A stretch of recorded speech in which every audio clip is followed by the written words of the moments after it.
From Hollywood, it's time now for... Johnny Dollar. Hi, Johnny. Andy, I saw George Foley. I wasn't able to make him change his plea. Well, it was a good try, Johnny. Jury still out? Yeah, that means they're arguing all the technical evidence. I was just thinking. No one really believes we'll get Arnold Bennett. What do you think? I think we will. I know we will. Well, if we can get Foley, we can get Bennett. Hey, wait a minute. Hey, the jury foreman just sent for the bailiff. I'll be right there.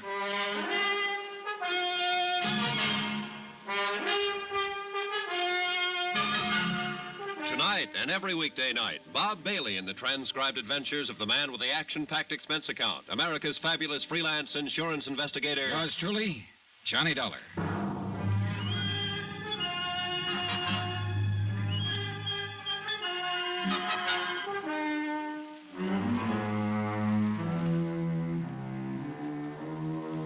Expense account submitted by Special Investigator Johnny Dollar to the 4 State Fire Insurance Corporation, 4065 Spear Boulevard, Hartford, Connecticut.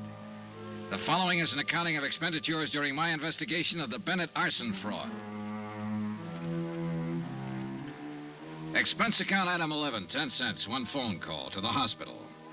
The report on Arnold Bennett substantiated the newspaper story that he was recovering from the gunshot wound inflicted by his niece. Well, one thing, Johnny, he'll be alive for us if we can go after him. Now, I wish it'd work with Foley. I think I could have made it work if that lawyer Eggleston hadn't been there. Well, it's after 4. You know, if that jury doesn't come in with a verdict pretty soon, they'll have to adjourn for the night. Yeah. Want to smoke? Yeah, thanks, Johnny. I would like one. Here you go. Thanks. Hey, they're coming back in. Oh, yeah. Come on. Oh, it's stuffy in this courtroom. Yeah. Excuse me. Court is now in session. Be seated. Has the jury reached a verdict in the case of the state versus George Foley? We have, sir. Will you please read the verdict in this court?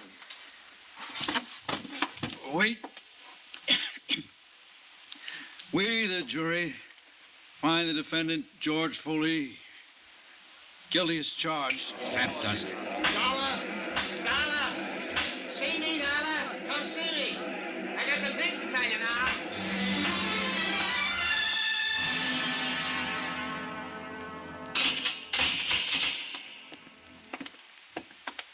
Who's this with you, Dollar? Andy Cord with the insurance company. Oh. Now, look, I haven't got any deals to offer, Foley. You know that. Yeah, I know. So I took a chance. It's a lousy 5 more years. What about Arnold Bennett? Hey, you're a little anxious. I want some information first. They only gave us 10 minutes, Foley.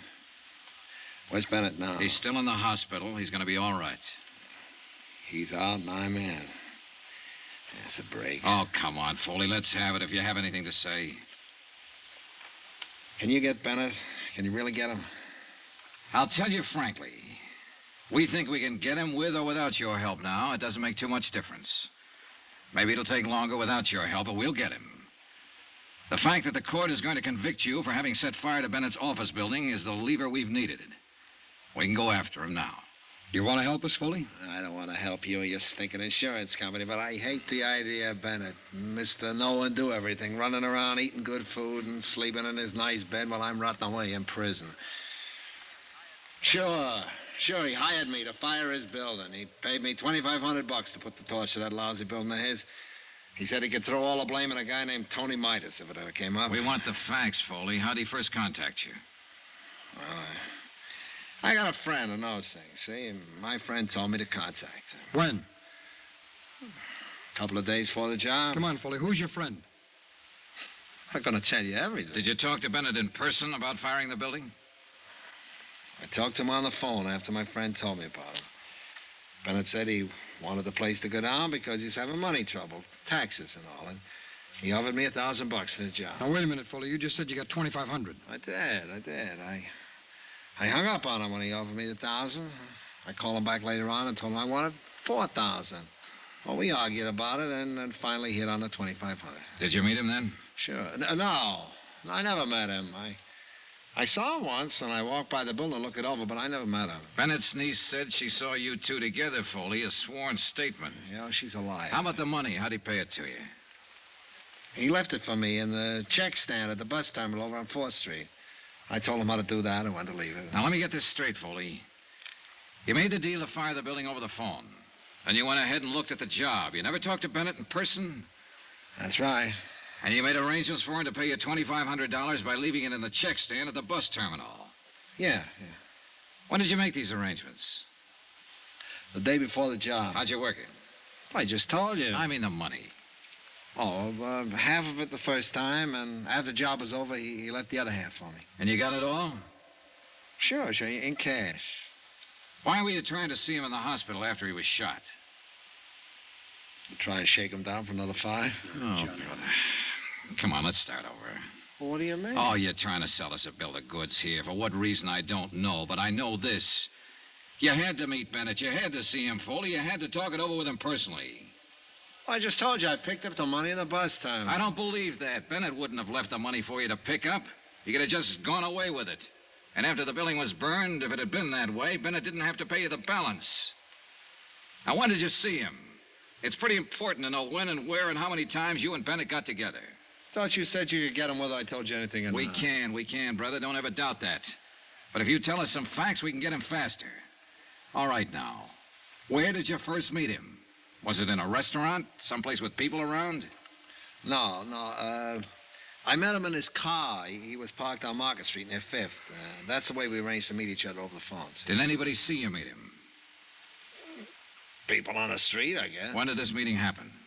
Night I torched this building? He paid you then? Yeah. The whole $2,500? Yeah, all of it. What'd you do with the money? Never mind. Do you still have it? Never mind. Oh, this is a waste of time. You weren't telling us anything. Well, why should I? Well, why'd you call us here if you didn't have anything to say? Well, I'm saying something. You guys aren't listening.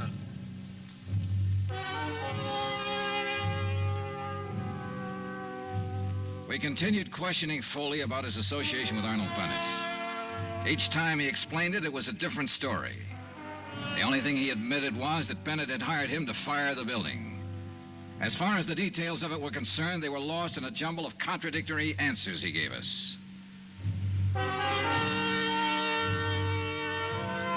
Expense account item 12, $5.60 dinner for Andrew Cord and myself.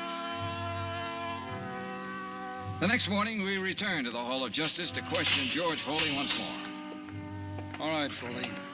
Now, how much did you say Arnold Bennett paid you for the job? $1,000. You told us $2,500 one time. Another time you said $5,000. Now, come on, what was it? $1,000. And when did he pay you? Right after I fired the building. I met him right afterwards down on the street in his car. He asked me if it was all set, and I told him to listen for the sirens. And pretty soon, somebody put in the alarm, and the fire engines come out. He paid me then, all right. The place was 3/4 gone by that time. He knew I did a good job. Where was this you met him now? Couple of blocks from the building. Did anybody see you together? No. Where did you telephone him from? From my The place? same night you started the fire? Yeah. And he brought you the money that night, and you cased the building that night, and you started the fire. All this in one Now, night. you got it now. That's the ticket, boys.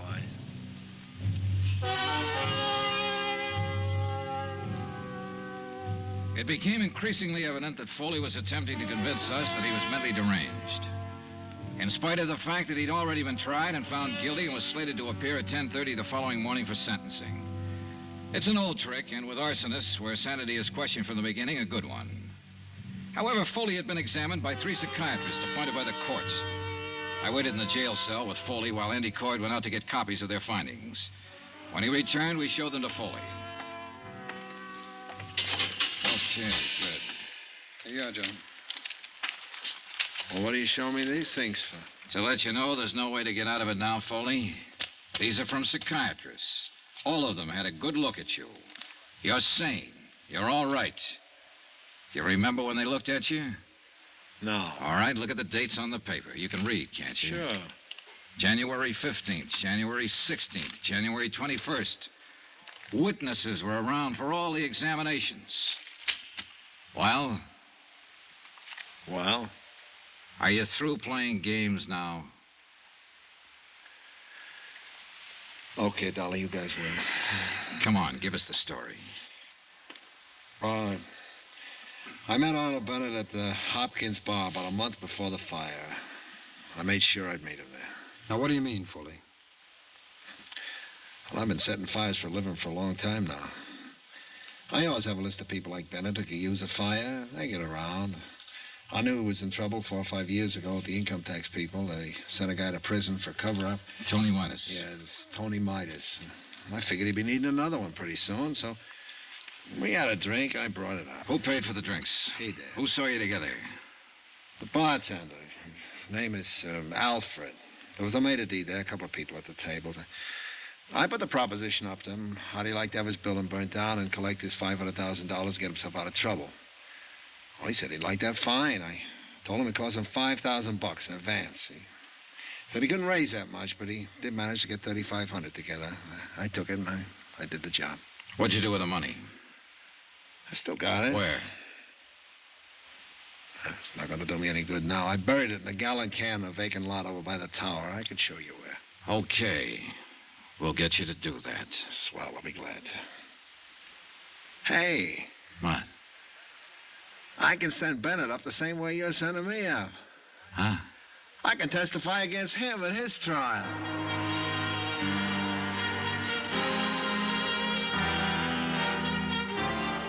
The next morning at 10:30, George Foley received the maximum sentence.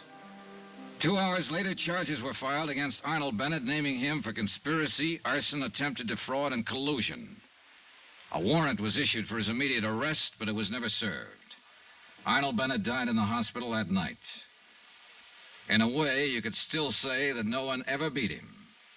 He beat himself.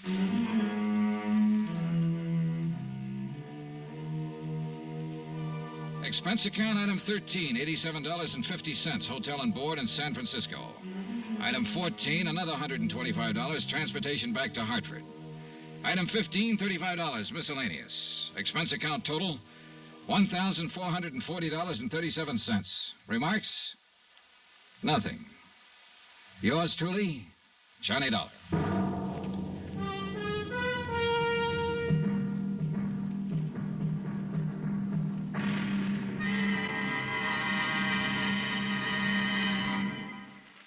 Remember, there'll be another intriguing story for you beginning next Monday night. Next week, the Fathom 5 matter.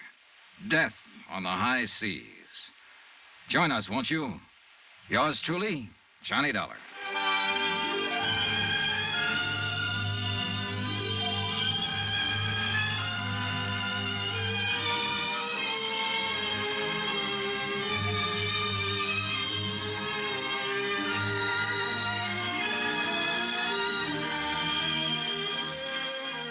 Yours truly, Johnny Dollar, starring Bob Bailey, is transcribed in Hollywood.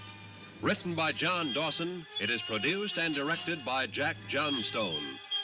Heard in this week's cast were Lillian Baeff, Stacey Harris, Chet Stratton, Will Wright, Marvin Miller, Hans Conried, Edgar Barrier, and Parley Bear. Musical supervision by Amerigo Marino. Be sure to join us on Monday night, same time and station, for another exciting story of yours truly, Johnny Dollar. This is Roy Rowan speaking.